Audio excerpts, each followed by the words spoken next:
Fala galera, Fábio Moraes falando aqui e esse é mais um Negócios na Prática, quadro do Concretiza Podcast. Aqui eu converso com empreendedores que trazem dicas valiosas que eu gostaria de ter escutado no início da minha jornada, sobre gestão, liderança e performance. Já aproveita e comenta lá no Instagram, @concretiza.podcast, o que está achando. E se você sonha em reformar seu AP, conheça a nossa patrocinadora, a Decora Fit. Fazemos o seu projeto 3D, mostramos o orçamento completo e executamos a obra do início ao fim. Tudo com uma só empresa, com prazo e custo definidos desde o começo. Segue lá no Instagram, @decorafit_br ou acesse decorafit.com.br. Fala pessoal, sejam muito bem-vindos. Bora começar aqui mais um episódio do Concretiza Podcast, no quadro Negócio na Prática. Aqui é um quadro onde a gente conversa com empreendedores, traz pessoas que estão realmente na trincheira lutando e desenvolvendo seus negócios. Bom, e hoje eu vou conversar com uma presença muito ilustre.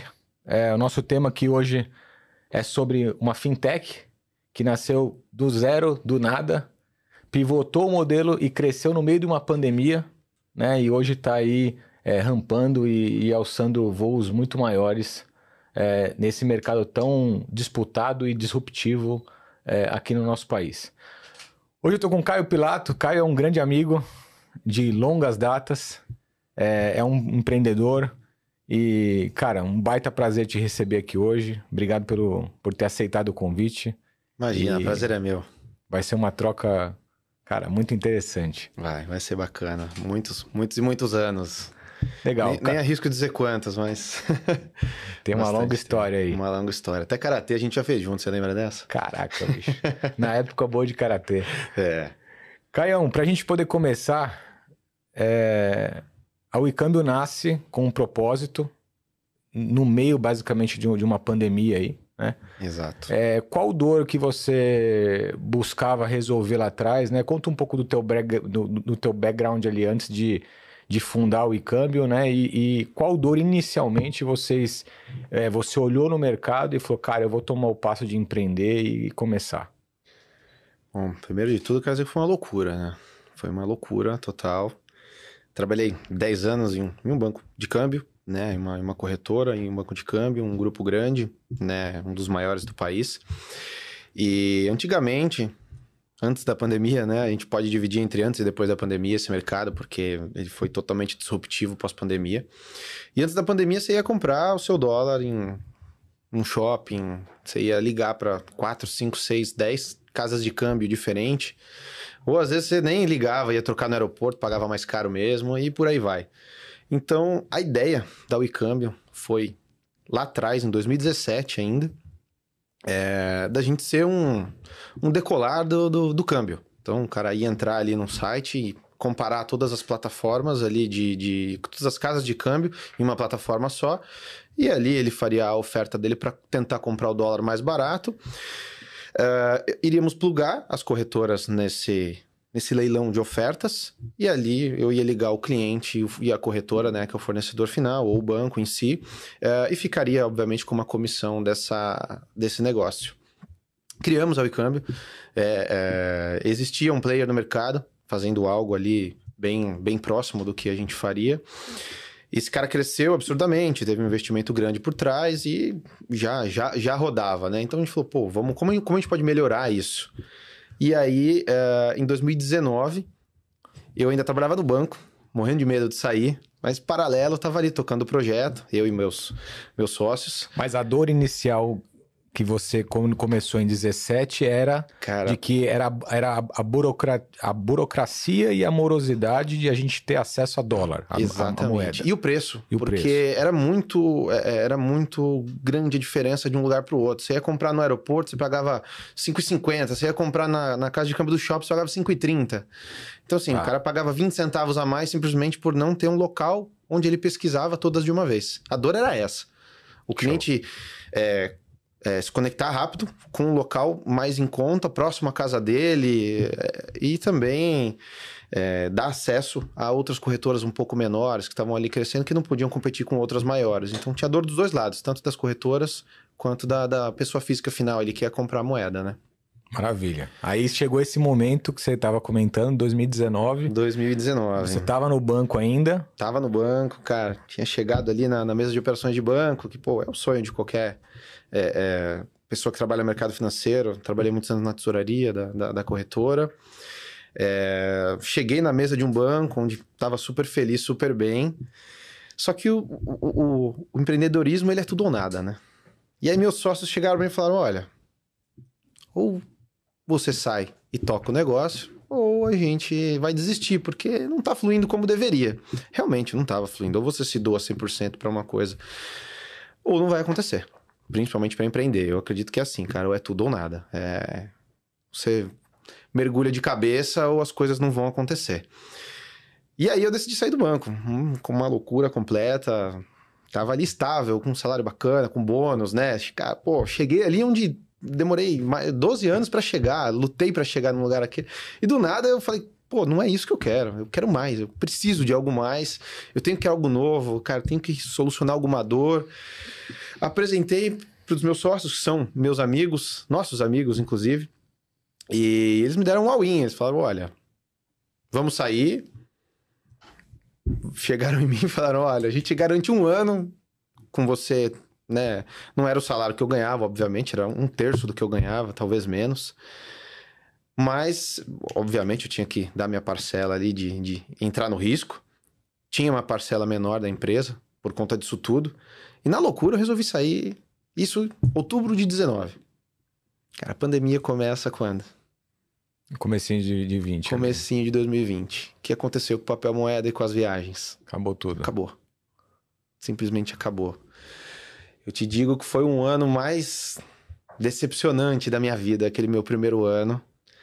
De tudo que você tá ali elaborando, construindo. A gente tava criando um aplicativo que tava, né, prestes a sair. E de repente veio a pandemia, cara, e jogou água no nosso chopp, assim, de uma forma que eu olhei pros sócios e a gente falou, e agora? O que a gente vai fazer? E aí a gente teve que mudar o rumo completamente na empresa. Então você larga o mercado, o rumo, ou você pivotou. Então vocês começaram atendendo o mercado B2C total, né? Exato. Então viajantes e pessoa física, CPF que Turismo. queria comprar dólar, turismo, né? Pandemia fecha tudo, ninguém viaja, ninguém compra dólar. Exato. Né? E aí, em quanto tempo vocês pivotaram e qual rumo tomou o negócio? Olha, a gente demorou quase 1 ano para entender, porque a pandemia foi meio, e aí? E agora, né? O que vai acontecer daqui para frente? Ninguém sabia se ia durar 1 semana, 1 mês, 6 meses, 1 ano, 2, como durou tanto tempo, né? E primeiro foi o susto e simplesmente parou. Então a gente estava ali conseguindo crescer, já tinha um pool de 15 corretoras, né, aceitando as propostas dos nossos clientes, a quantidade de usuários já estava crescendo no nosso site, o aplicativo ali prestes a decolar. E, de repente, de uma hora para outra parou. A gente ainda falou, vamos insistir nisso por algum tempo. Paralelo a isso, existiu uma dor muito grande quando eu trabalhei no banco. Foi que pequenas e médias empresas, para fazer operações de câmbio, eram muito mal assessoradas. Muito mal. Só que a empresa, ela traz um volume infinitamente maior do que eu e você, pessoa física, comprando $1.000, $2.000 para uma viagem. Então a empresa vai pagar uma importação, ela vai pagar $100 mil, 200, 500, dependendo do que ela vai fazer. E como eu vim da mesa do Itaú, eu era consultor no Itaú, saí do Itaú, fui promovido para a mesa de operações, então eu sabia fazer a parte de fechamento, a parte técnica de consultoria. Mas, existe um gap gigantesco de empresas, de pequenas e médias empresas, que são mal atendidas para fazer operações de câmbio. E meu ganho aqui pode ser muito maior do que o papel moeda. E então, no nosso próprio networking, fomos, vamos lá, sua empresa faz câmbio? Comecei a perguntar, e amigos e colegas, começamos a cadastrar empresas de amigos que faziam câmbio. Até então, câmbios pequenos, $10 mil, $15 mil e tal. Tentando ali na raça, né? Na raça fazer acontecer. E a gente entendeu que, cara, a margem era infinitamente maior do que a do papel moeda. Falou, é nisso que a gente precisa focar agora. Então, vamos virar a chavinha aqui e vamos focar em empresa. Vamos focar em empresa. Comecei na raça, LinkedIn, lista comprada, sozinho. Tá? Eu fazia 60, 70 ligações por dia. E em menos de 1 ano eu tinha mais de 50 empresas cadastradas. Sozinho. Que loucura, cara. Eu fazia tudo sozinho. Cara, trabalhava das 8 às 10 da noite. Tudo sozinho. Então, assim, já teve caso de eu parar no Rodoanel com notebook, 2 celulares, a cliente querendo fechar 180 mil euros. Até então era a maior venda ali da Oi Câmbio, né? Em termos de volume. E eu parei, tava indo visitar um cliente para tentar cadastrá-lo. Parei no Rodoanel, um telefone aqui, o outro aqui, cara, fechei o negócio, uma margem apertadíssima, assim, se eu demorasse 30 segundos para zerar a operação, eu teria prejuízo na operação. Mas eu falei, cara, é um caminho sem volta. Ou eu entro de cabeça nisso aqui, ou eu vou voltar pro banco. Então, no final de um ano, eu tava meio que no desespero, mas aí entrou essa operação alta, falei, pô, que beleza. E a virada de chave entrou numa operação de uma cliente, amigo de um amigo que indicou, falou, a mulher tá 3 meses tentando fechar a operação no Itaú, recebeu uma ordem do exterior pô, burocracia, ela não consegue fechar e tal. Deixa eu estudar o caso dela, deixa eu conversar com ela. O advogado dela me ligou, passou todas as informações, o gap tava aí. A empresa pequena, a pessoa física pequena, mesmo que tenha volumes bons, eles são mal assessorados, né? O gerente do banco, cara, o cara tem que vender 25 produtos ao mesmo tempo. 25 serviços, é empréstimo, é seguro, é pique, o cara não entende de câmbio profundamente. E nós sim, e eu entendia muito de câmbio, a parte de consultoria e a parte de fechamento de câmbio. Então eu peguei essa operação, era uma operação alta, um valor bem alto, aí, mais de 4 milhões de reais. Resolvi um pepino gigantesco, o Itaú demorou 3 meses, eu fiz a operação dela em 3 dias com uma margem muito boa. Foi aí que deu um colchão pra gente falar, cara, vamos pegar essa grana e vamos atrás de empresa, vamos sair para visitar, vamos viajar, vamos começar. E aí ela começou a escalar. Hoje a gente já tem mais de 8 bilhões de reais operados. Caramba. Né? No ano passado a gente chegou perto de 1 bi. E esse ano a gente pretende passar um pouco mais. E desde então a gente só cresceu em termos de volume, de profissionalismo. E agora estamos partindo até para a parte de outros produtos e serviços. Caio, e pegando esse gancho do começo, a hora que você entendeu que o nicho era B2B, que puta, essa dor, o volume de transações, de número de transações era muito maior, o volume financeiro transacionado muito maior. Como é que vocês se prepararam inicialmente com pessoas e tecnologia, né? Porque mercado de fintechs, mercado financeiro, cara, a gente olha aquele mundo aéreo de tela, gráfico para tudo quanto é lado e assim, o mercado é muito robotizado, principalmente hoje com AI e tal. Como é que lá atrás vocês, lá depois pandemia, quando você achou um nicho, como é que você preparou equipe e tecnologia para suportar essas operações em volume aí? Primeiro que a gente teve um baita problema com tecnologia.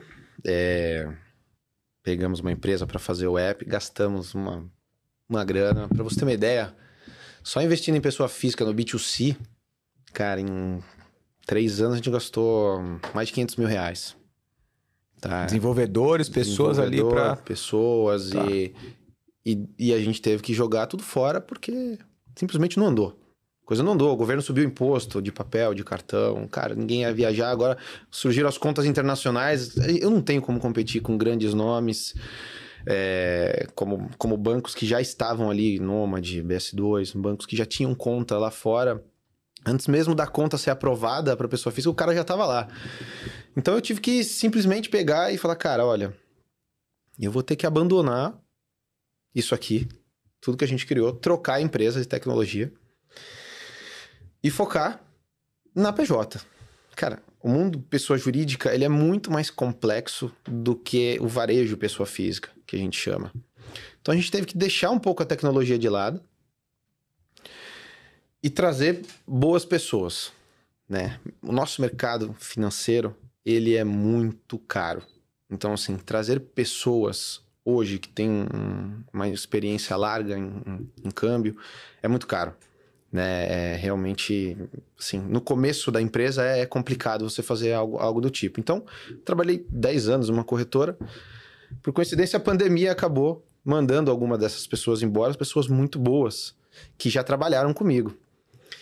E eu ali sozinho, me matando, falei, cara, tô precisando de ajuda. Isso tudo em casa, tá? Em casa, eu tinha um closet, tirei o armário de lá, pus uma bancada, uma lousa, escrevi, cara, onde eu tava, onde eu queria chegar, olhava para aquilo todo santo dia.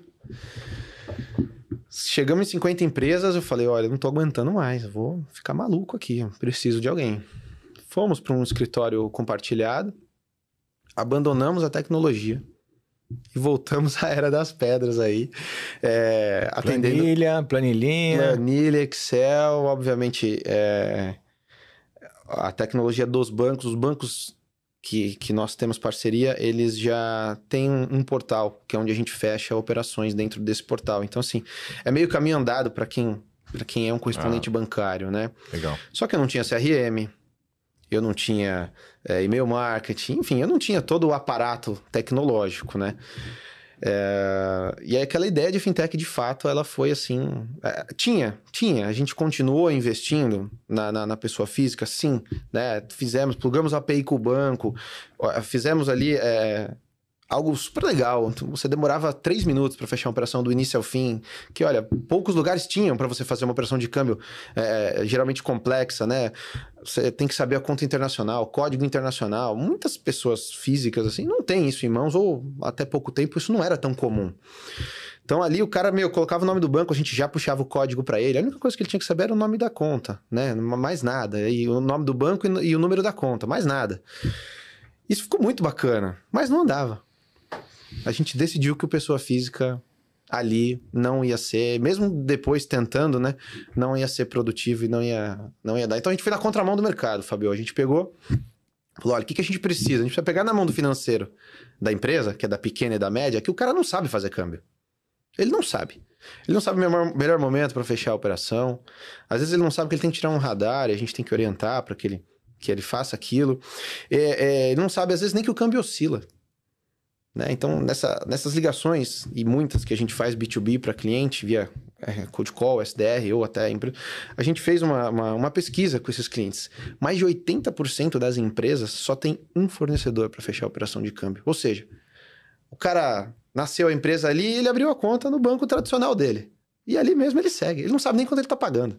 Confia naquele canal e vai. E vai. Só que ele paga muito caro por isso. Cara, que loucura. Esse é um gap gigantesco. Até para o nosso pequeno empreendedor aí, eu gosto de conectar isso porque o pessoal acha que para começar a empresa você precisa ter um caixa gigantesco, né?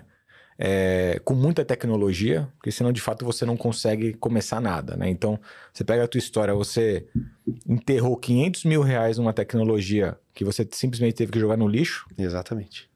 Aí você pivota o modelo para atuar num B2B, onde tem um volume de negócio, uma escala muito maior, com zero tecnologia, o velho e famoso Excel, né? Exato. Você fazer planilhinha, controlar tal, e aí, obviamente, só com o tempo e a coisa tracionando, você foi vendo onde eram as dores ali para suportar a operação. Então, seja, aí depois se você foi colocando alguns agregados ali a tecnologia, a operação, para suportar essa operação que estava crescendo. Exatamente. A gente foi meio que na contramão do mercado e ouviu a maior dor dos financeiros. Precisava de ajuda. E, cara, eu acho que é outro ponto importante também para... Eu já coloquei isso até nos canais, em episódio a gente já falou isso, né? O tamanho da importância de a gente poder escutar o nosso cliente, né? Então as pessoas acham que, você vai estudar um mercado, você faz uma pesquisa de mercado, você contrata uma consultoria, fazer uma pesquisa de mercado maluca, né? Achando que eles vão te trazer a chave do cadeado do negócio. Exato. Né? E quando na prática, boa parte da solução e qual caminho você seguir está no teu cliente, né? Então, você precisa escutar, olha lá, você escutando que a empresa nasce, transaciona e continua com um único operador, né? Então, olha o tamanho da oportunidade que você enxergou por simplesmente conversar com o cliente. Né? Exatamente. A resposta está sempre no cliente. Obviamente, hoje a gente já tem algumas ferramentas, né? Por exemplo, clientes com grandes operações que falam, monitora o mercado para mim. Eu não vou deixar meu operador monitorando lá, olhando para a tela, óbvio. 24 horas. O cara tem que trabalhar, tem que fechar a operação. Então, hoje tem uma ferramenta que nos avisa, tem um CRM que, enfim, cobra a documentação, coloca toda a estrutura da operação do cliente ali. A gente já segmentou, mesmo assim, nós não somos tantas pessoas hoje. Já fomos em mais pessoas, foi um erro que a gente cometeu lá atrás também. A gente inflou o time, colocou um monte de gente. E a gente entendeu que não é bem assim. Não adianta ser entupir de comercial. Não vai acontecer de uma hora para outra. Esses caras, muitas vezes, quando eles começaram a ficar prontos, eles vão sair. Então a gente entendeu, falou, pô, o que a gente pode fazer para melhorar? Então outro aprendizado grande. Para você ser um consultor de câmbio de negócios internacionais, você precisa confiar muito no que você está fazendo. Então você tem que passar essa confiança para o seu cliente. O que a gente faz hoje? A gente contrata para a mesa de operações. O funcionário entende tudo do processo, do início ao fim. Como a gente prospecta, como a empresa manda o cadastro, né? Como ela fecha e manda a documentação, toda a parte de front e back, como ela termina lá no Swift do cliente. Então, assim, o funcionário entendeu tudo. O Swift é o envio... É o comprovante final de que o dinheiro saiu do Brasil. Tá. O operador, ele entendeu tudo. Cara, o cara tem viés comercial? Tem. Então, a gente pega e tomba ele pro lado de lá, que é onde está a oportunidade dele ganhar o dinheiro maior. O lado de lá é, de fato, a prospecção e é o canal com o comercial. E acho que esse gancho é muito legal, né? Porque o mercado B2B e o mercado B2C, eles são completamente diferentes, né? Então, o B2C, hoje, as pessoas, o CPF, ele tá com o celular na mão. Então, você, por um anúncio, por uma campanha, por N formas, seja um canal online ou um canal offline, você vai chegar nesse cliente facilmente e você já consegue despertar nele um desejo ou uma dor ou algo que ele está precisando. Exato. Um universo completamente diferente é o B2B, né? Então, ou seja, são empresas que você precisa levar teu produto, serviço para você poder penetrar ali. Inicialmente, você pegou lá a tua carteira do relacionamento que você tinha, ou as empresas que você, enfim, tinha contato e saiu ligando e tudo mais. Exato, Na raça. Agora, qual dica você daria para poder prospectar o mercado B2B? O mercado que existem várias camadas de penetração ali, né? Super complexo. E principalmente para você chegar ao quem é o tomador de decisão, né? Explica um pouco sobre isso. É difícil, isso é muito difícil. Eu nunca fui vendedor, sempre fui operador, tesoureiro, enfim. Bem-vindo ao game, né? Então, cara, o meu mundo antes de ir para o e-câmbio era aquele telefone que parecia um travesseiro cheio de botão, 3 telas na minha frente com um monte de gráfico e fechando operação de milhões, gritando no microfone. Cara, mesa de operações de banco é uma loucura. É uma loucura. Eu nunca fui vendedor de fato.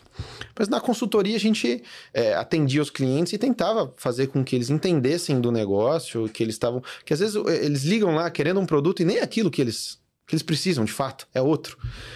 Só que o B2B tem alguns segredos. E não adianta você ligar sem estratégia. Se você ligar sem estratégia, acabou. Você vai... É a mesma coisa... É esforço não inteligente, eu diria. Só que você leva um tempo para aprender, né? Então você apanha um pouco. E eu comecei a pegar, o que tá dando certo, né? Primeiro, eu não ia em empresas muito grandes, porque para chegar no tomador de decisão, uma empresa que tá nascendo agora, imagina um cara depositar lá $100 mil, $500 mil pra uma empresa que tá ligando para ele do nada, que apareceu lá no telefone dele. Então tem algumas estratégias. Você vai na pequena e média, primeiro. Tenta chegar no financeiro, que você pode passar por URA, secretária... vai pegar o e-mail, fulano não tá, ciclano não tá.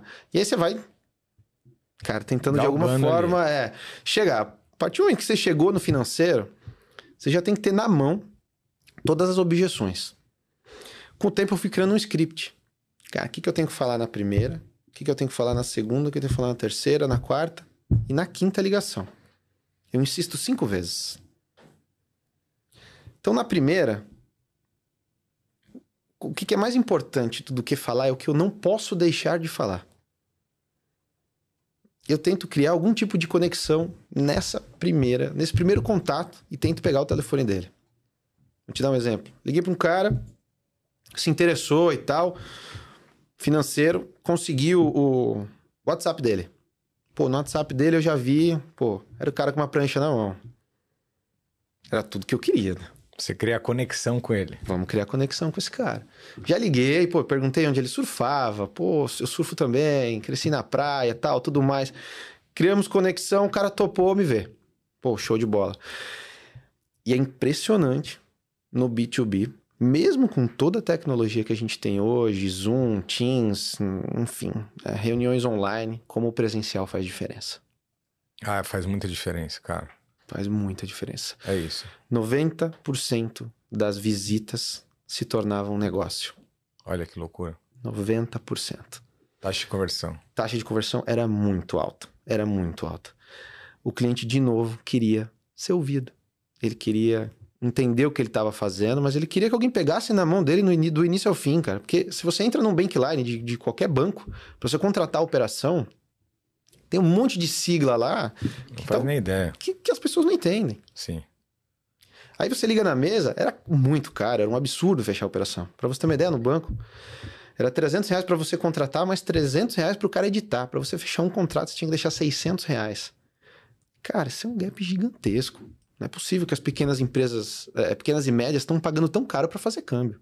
Até porque esse cliente, do outro lado, ele também está querendo resolver um problema, né? Então é você se conectar com essa pessoa, levar para ela que você tem uma solução para resolver um problema dela ou para otimizar o lucro da empresa, e obviamente isso vai gerar resultado e partido da função que ela tem ali. Exato. Né? Então, no final do dia, são pessoas ajudando pessoas a resolver problemas. Exatamente. Acho que esse é o grande ponto.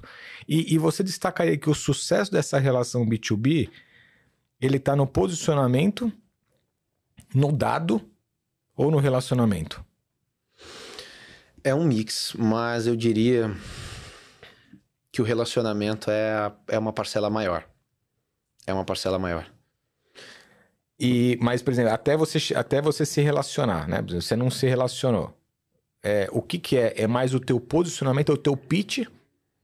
Ou é você estudar, talvez num composto ali, você estudar os dados, entender quem é a empresa, talvez quem é aquela pessoa, para de fato fazer um pitch mais assertivo e... Entre a terceira e quarta ligação, o comercial, enfim, ou a pessoa que está fazendo a prospecção, ela tem a missão de fazer um comparativo com esse cliente. Quanto antes ela conseguir adiantar isso, mais claro vai estar para o cliente que ele está pagando mais caro em outro lugar do que conosco. O que chama atenção inicialmente é preço. É a primeira dor, né? Primeira dor. Preço e agilidade, talvez. Exatamente. O cara chama atenção é preço. Aí o cara fala assim, quebrei a objeção do preço. Tô conseguindo um relacionamento. Se eu for na visita, maravilha. É mais estreito ainda. Uhum. Pô, eu tenho um preço melhor, tenho um relacionamento melhor, eu pego na mão do cara do início ao fim. Ele não tem que falar com saque, ele não tem que falar com o gerente dele que não sabe nem o que é câmbio. Ele não tem, cara, que rodear o banco inteiro para conseguir ser atendido. Então, o que eu vendo pro meu cliente? Cara, você tem uma consultoria especializada, não te cobra nada por isso. A gente não cobra a consultoria do cliente. Só fecha a operação de câmbio dele. Então, a operação de câmbio, a mesmíssima operação de câmbio que ele fecha no banco dele, ele fecha com a gente, mais barato, com suporte de consultoria. Isso normalmente é cobrado no mercado, essa consultoria? Dependendo da estruturação da operação, sim. Tá. O banco tem isso. Mas quem faz a consultoria desse cliente? Não é um cara especializado. É um analista qualquer. É um cara que vende 20 produtos. Sim. Por mais que ele seja esforçado e muito bom no que faça, ele não vai ter expertise do meu time. Não vai. Agora, hoje, isso já melhorou bastante. Mas mesmo assim, falar com o seu gerente do banco não é uma tarefa fácil. Então, a gente tem hoje um relacionamento muito próximo. O cliente, ele chama a gente. Cara, nossa SLA de resposta não é de 2 minutos. Não é de 2 minutos. Aí talvez seja também um dos fatores do sucesso. Minha próxima pergunta seria como é que você blinda a relação, né? Como que você blinda o cliente da volatilidade e talvez de ele procurar uma outra opção, né? Que regras ali de negócio ou de relacionamento mesmo vocês usam ali para blindar isso? Puro relacionamento. Eu não amarro meu cliente de forma nenhuma. O cara não tem contrato comigo, ele não tem nada. Ele tem um atendimento em que eu falo para ele, Premium, olha, um SLA muito super rápido, um preço super justo, né? Meu sócio fala que a gente vende um negócio que é da China. Você tá de brincadeira. Você dá consultoria pro cara de graça, o cara paga mais barato, a gente responde o cara em menos de 2 minutos, qualquer dor que ele tenha. Ah, eu tô com uma dúvida nessa invoice, cara, o que eu preciso fazer? tô com uma dúvida, isso aqui, o que eu preciso fazer? Olha, tem uma operação assim, assim, assado. Tem imposto? Não tem imposto? Agora essa bagunça de IOF, vai, volta, Sim. vai. Cara, os clientes estão... Caio, o que a gente faz? Então a gente emite uma nota, traz o cliente que é mais próximo, que tem aquele tipo de operação, busca saída para o cliente. Por exemplo, o cliente tem uma operação que ele paga compra de software, ele vai pagar IR, provavelmente em cima dessa operação. Mas, pô, vamos estudar, né? Aí entra a parte da consultoria. Até pouco tempo, se o software fosse para uso próprio, se o cara não revendesse e se não fosse customizado, não tinha imposto de renda. Então, às vezes, o cara tá comprando um software $100 mil. Ele tá deixando lá pro banco 33% de IR. Não pro banco, né? Pro governo, mas assim, por falta De instrução. de instrução. Agora, você imagina o cliente que eu falei para ele, olha, recebi tua documentação, deixa eu te fazer uma... Peraí, o banco nunca me perguntou isso. Exatamente. O banco nunca aprofundou na sua operação. Eu tô aqui, eu tô aprofundando na sua operação. Eu sei tudo que você tá fazendo. Então, hoje eu tenho empresas centenárias que fecham comigo que nunca tiveram um relacionamento tão próximo. Então, o cara, por exemplo, ele me ligou e falou assim, Caio, eu tô comprando um molde da China, só que o molde não vai vir para cá. O que eu faço? Para você ter uma ideia, entraram 12 pessoas na reunião. E a resposta era super simples. A gente resolveu em 15 minutos de call. Né? Então, assim, imagina isso no banco dele. Meu Deus. Quanto tempo ele demoraria? Então, é uma empresa centenária.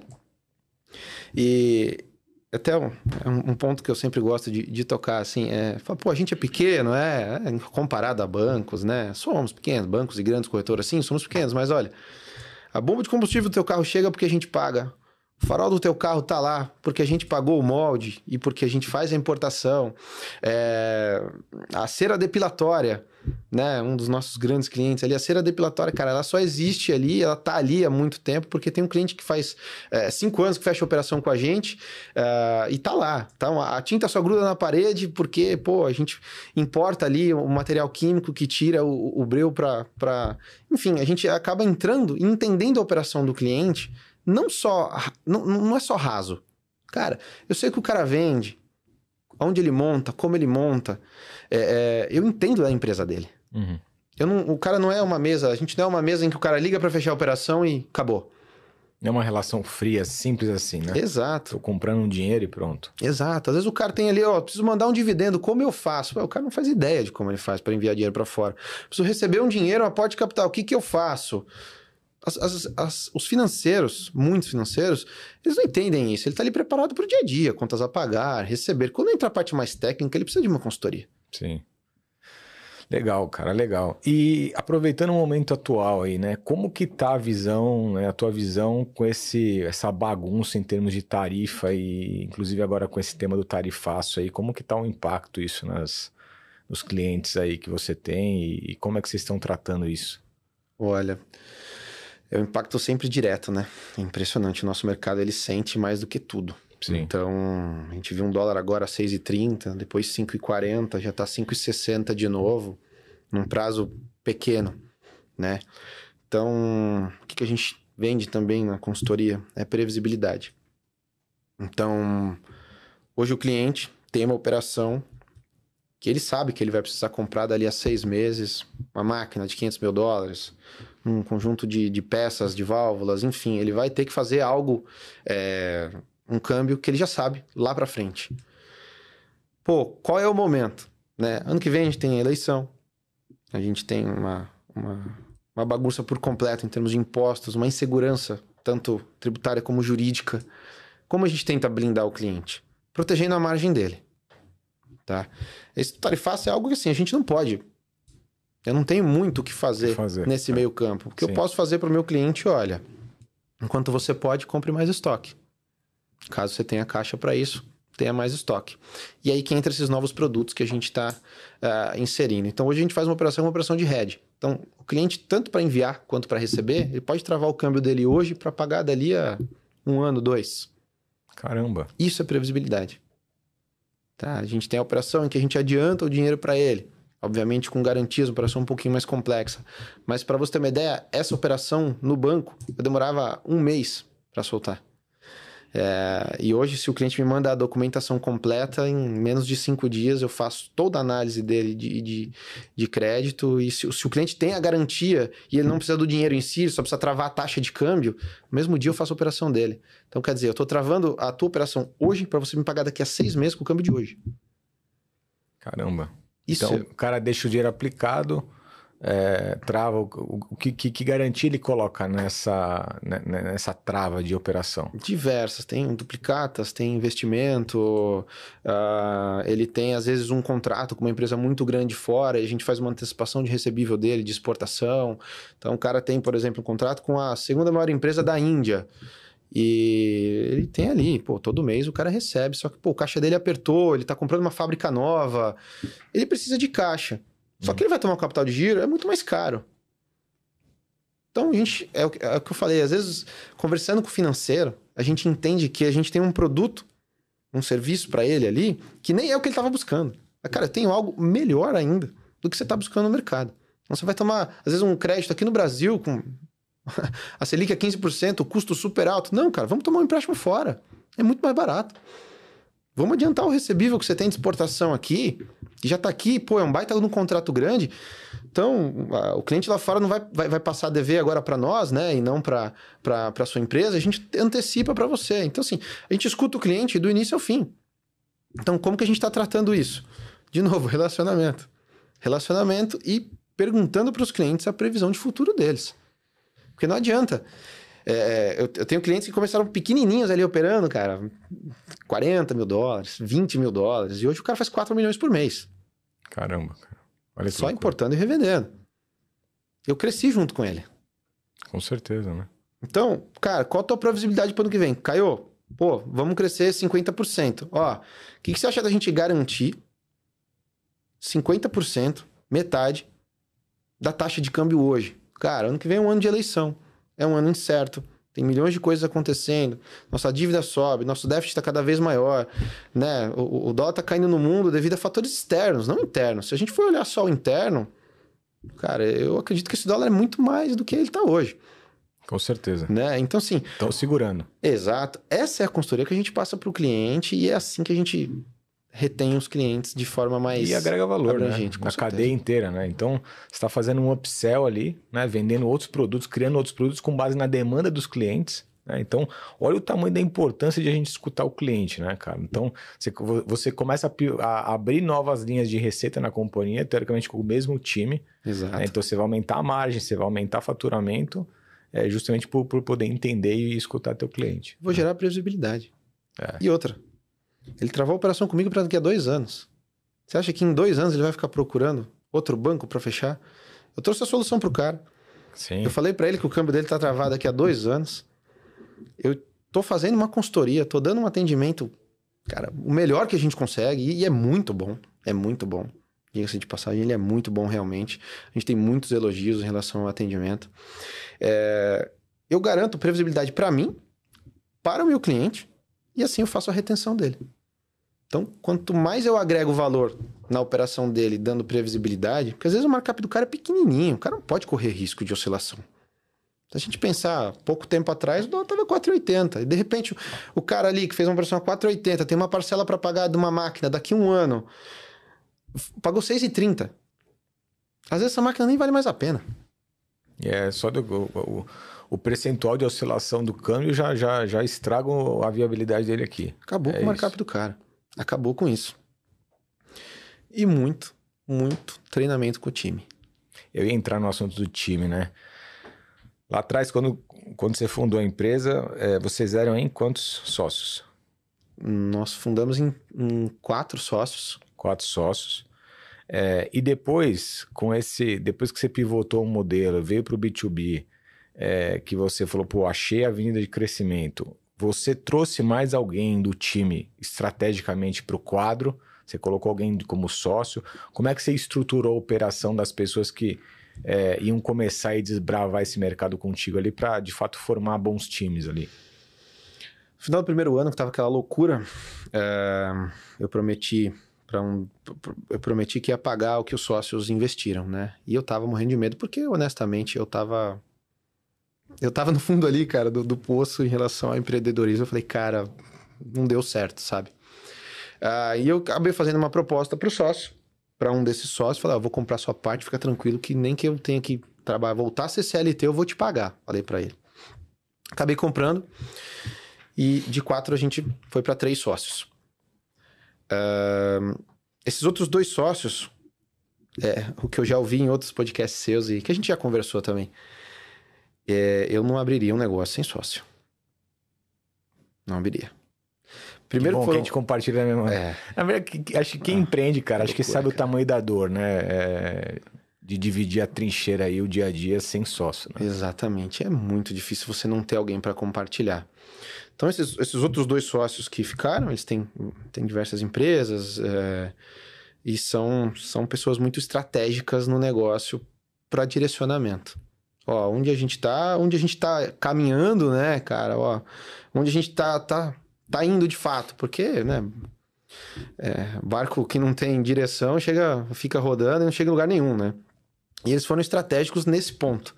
Mas pro time, eu não trouxe ninguém de fora, assim... Inicialmente, eu não trouxe ninguém expert. Eu trouxe todo mundo. Era operador ali de mesa, básico. O cara vendia papel moeda. Eu trouxe, cara, dei um banho de loja nele. Expliquei para ele de opções a derivativos. Expliquei assim, cara, como que calcula uma operação de importação futura. Assim, algo...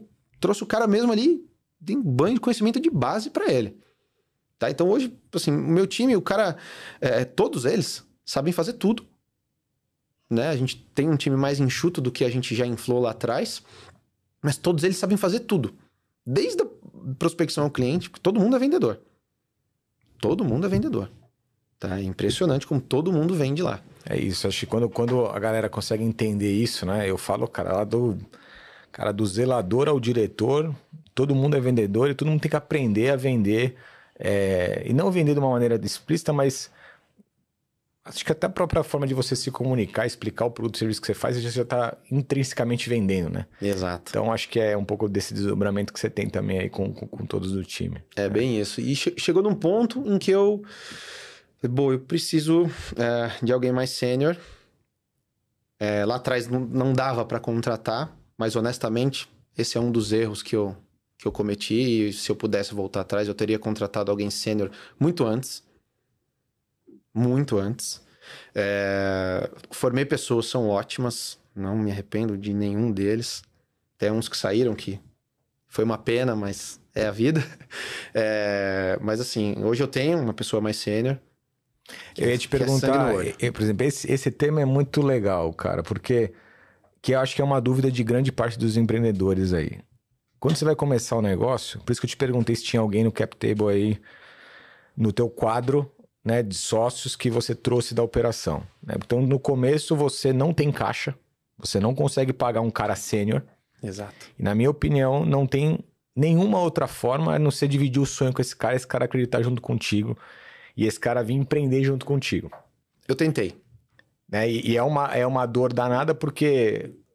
você precisa fazer tudo sozinho, e se você não tiver pessoa sênior também desdobrando cada vez mais a operação, a tua curva de rampagem ela é muito maior. Exato. E você, cara, pode ser que patine muito tempo, porque justamente você precisa, cara, fazer tudo na empresa, né, literalmente. Então, legal acho que essa visão que eu justamente ia perguntar, se tivesse algo que você faria ao contrário do Caio lá de trás... Algumas coisas. Seria justamente assim, olhando para time, talvez trazer alguém sênior já no começo e talvez dividir um pouco desse sonho com essa pessoa. Exato. Show. E você falou uma outra coisa também que acho que era legal a gente comentar mais. Como você perdeu uma pessoa importante do time.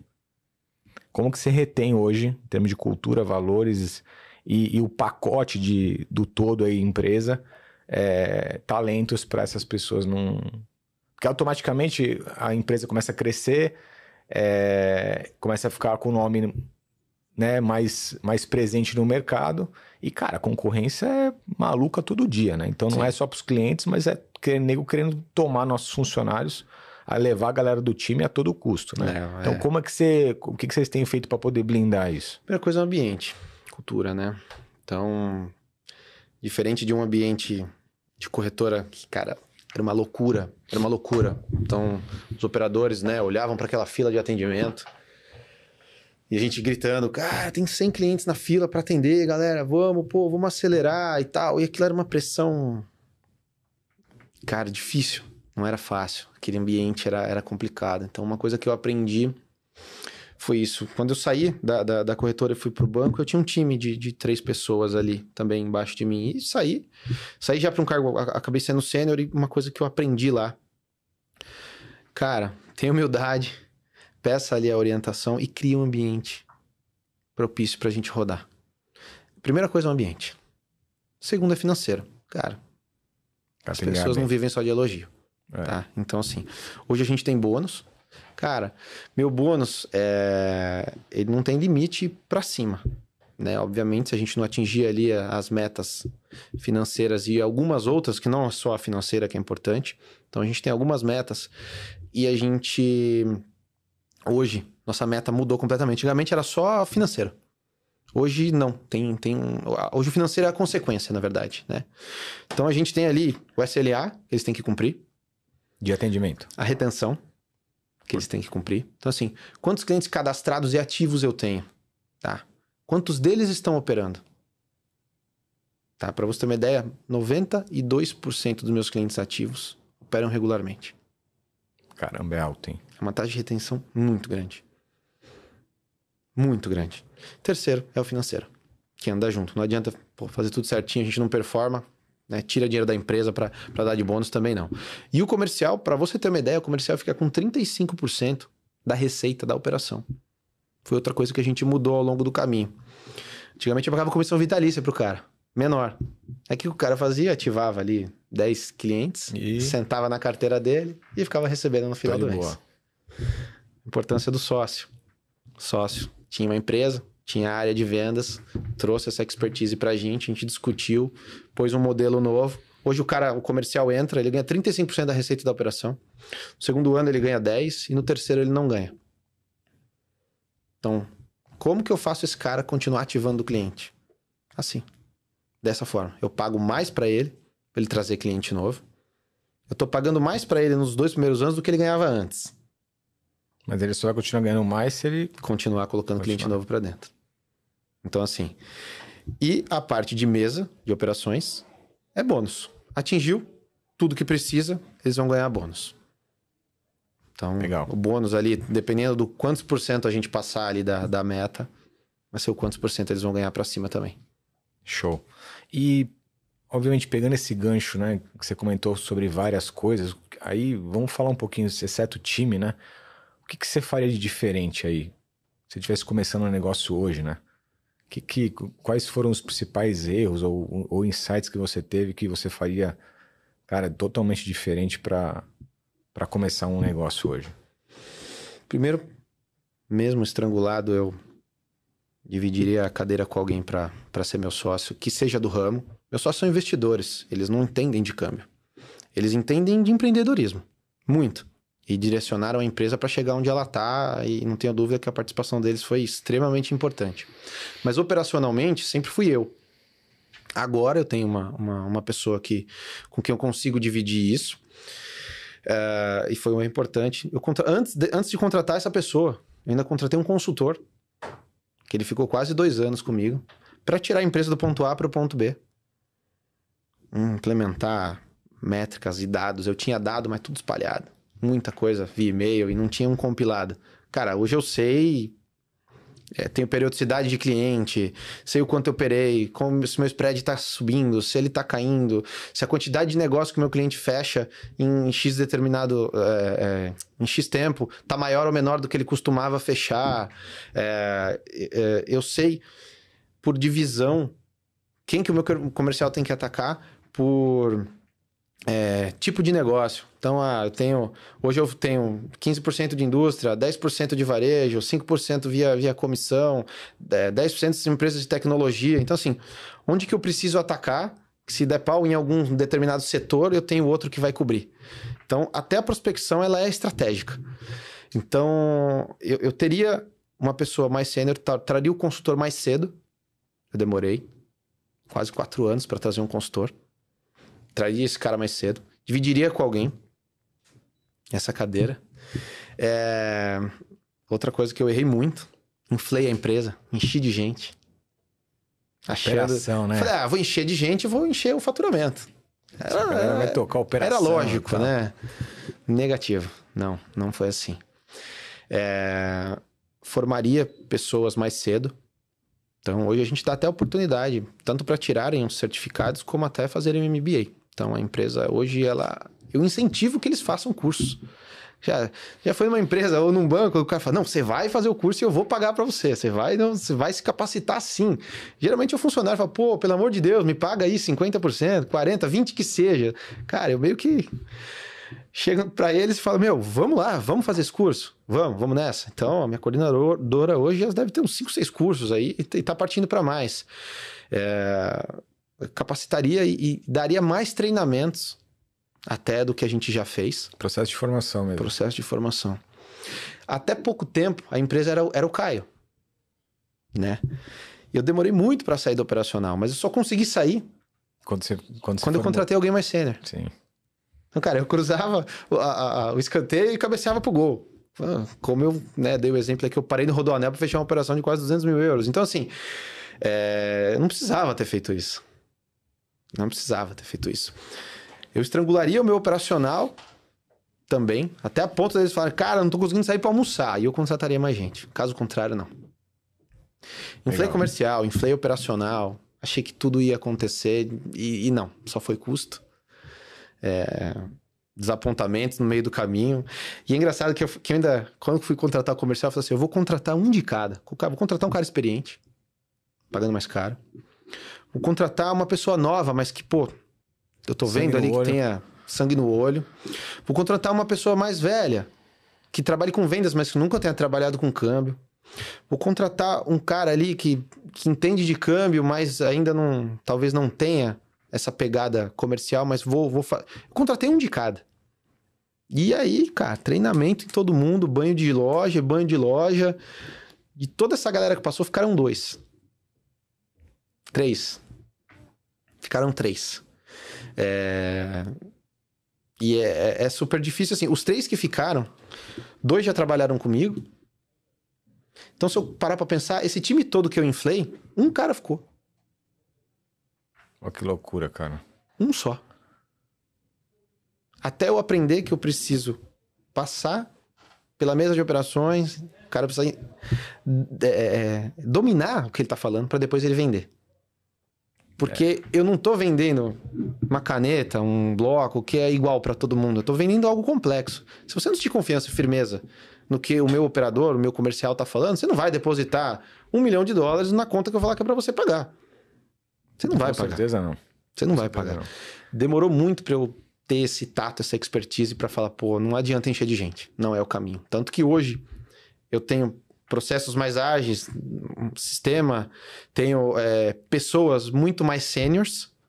Então, a pessoa que menos está comigo hoje tem 3 anos. E quase 3, tá? E ela entende tudo e mais um pouco de câmbio. Show de bola. Tudo e mais um pouco. Agora eu consegui sair do operacional e faço a parte de gestão da empresa e prospecção de grandes negócios. Muito bom, cara. Caião, caminhando para o fim aqui, eu acho que se você pudesse deixar um grande insight ali, você estava no momento de pandemia que tudo parou, né, travou tudo que... qual foi o momento que você falou assim, cara, a gente vai quebrar, eu vou fechar... E que o que te fez gerar o gatilho ou, né, quem te deu o gatilho pra falar assim, cara, foi a grande sacada, eu não vou desistir. A gente já tava fazendo tudo certo. O que a gente não entendeu foi que o financeiro é consequência. Então a gente já tava prospectando, já tava com, nessa época aí, mais de 20 empresas, mas que ainda operavam volumes baixos.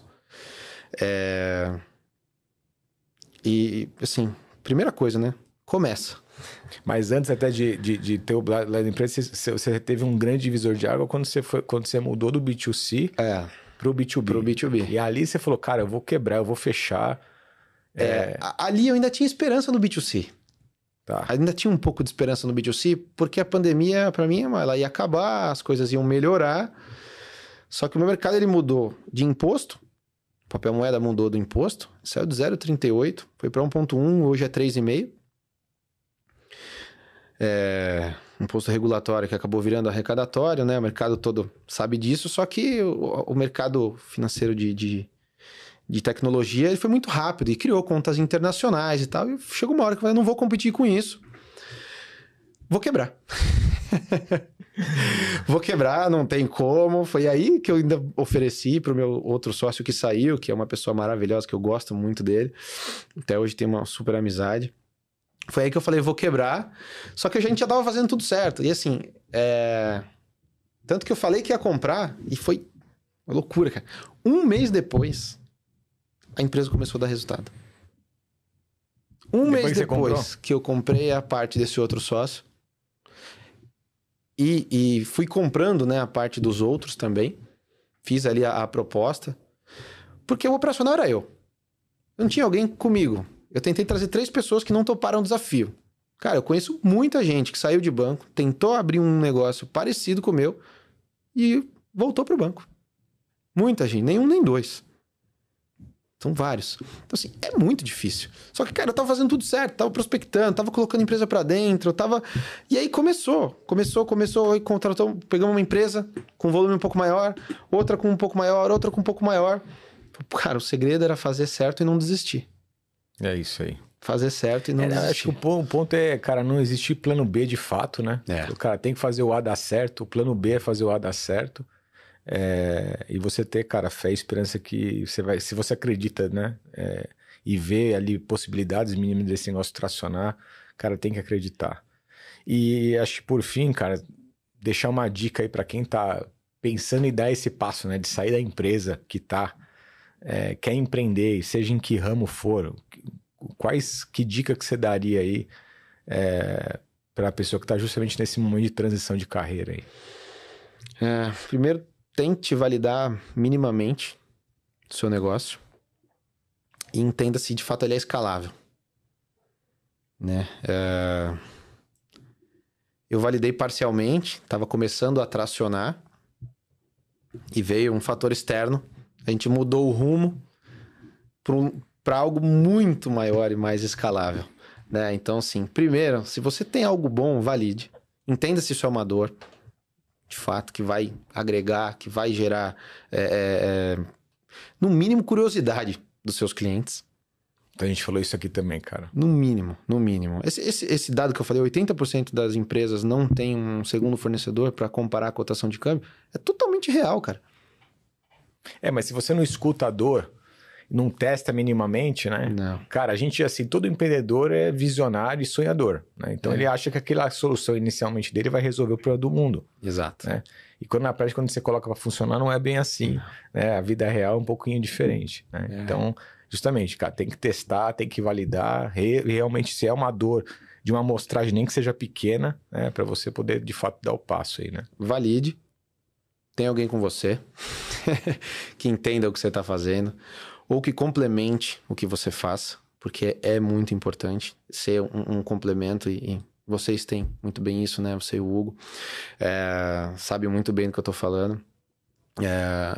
E tenha muita disposição para não ter plano B. Nem pense em plano B, cara. Vai com plano A. Se você acredita, validou minimamente, corrija as rotas no meio do caminho. Se eu tivesse insistido lá atrás no turismo, eu já estava quebrado. Perceber que... Corrija rápido, quanto antes. Valide, teste. Não deu? Corrige. Validou, testou, não deu? Corrige. Se o negócio, mesmo com a nova rota, ainda é aquilo que você acredita, ainda é viável, vai para cima. Vai para cima. E seja você o exemplo do seu time. Né? Porque... Hoje eu não prospecto mais, por exemplo, na mesa, igual junto com os meus comerciais. Não mais. Assim, poucas vezes faço isso. Mas às vezes eu desço lá e falo para ele. Me dá os clientes aí que estão parados. Qual cara que ficou de mandar documentação ou que mandou documentação incompleta? Me dá aqui esses nomes. Vamos ligar junto? Cara, tem hora que você tem que descer ali e fazer a coisa acontecer junto. Seja o exemplo que você quer E vai com a cara e com a coragem, cara. Empreender no Brasil é loucura. Você vai lidar contra leis, contra tudo e contra todos, cara. O imposto vai mudar de uma hora para outra. Tem enquadramento de empresa, você vai ter que se virar de um jeito ou de outro. A contabilidade, às vezes, vai fazer alguma coisa que, ela não sabia e no final você vai ter problema. O mercado, ele é canibal, tá? Não espere ninguém justo, né? Por mais que, assim, você se decepciona com várias pessoas ao longo do caminho. É uma coisa que a gente tem que aprender, né? Por mais que você goste muito do time, você faça tudo ali por ele, cara, um ou outro vai te decepcionar e tá tudo bem. Tá tudo bem. Faz parte, né? Faz parte, segue em frente. A amizade continua e não tem plano B, cara. Não tem, você tem que ser um pouco louco, você tem que ser maluco. Tem que ser maluco. Até hoje eu converso com pessoas, gerentes, superintendentes, né, que foram do banco comigo. Falo que até hoje eu não acredito que você saiu do nada, sem cliente e tá aí, cara, operando com a gente. Hoje eu sou um parceiro estratégico do banco que eu trabalhei e tenho acesso a todos eles, diretores e tudo mais, e amplie seu networking, né? Se você tem um networking bom, você já tem meio caminho andado para começar um negócio. Show. Caião, cara, muito obrigado aí pelo tempo. Foi uma aula aí sobre o mercado de fintech, sobre esse mercado de câmbio, que é um mercado, enfim, até relativamente novo, né? Da forma como se opera câmbio. Sim. E obrigado por trazer as experiências, compartilhar com a gente. Acho que é um baita de um case de sucesso, resiliência, né? Obviamente de empreendedorismo. Então, cara, obrigado pelo teu tempo. Como que o pessoal te acha aí? Né? Deixa aí um recado pro pessoal. Eu não sou muito das redes sociais. Eu fui, no meio do caminho tive que parar por alguns outros fatores, mas pretendo voltar. Eu tenho a rede social da empresa, que é o i.câmbio, we.câmbio. Tem a minha pessoal, que é caio.pilato. Show, Caião. Cara, de novo, muito obrigado.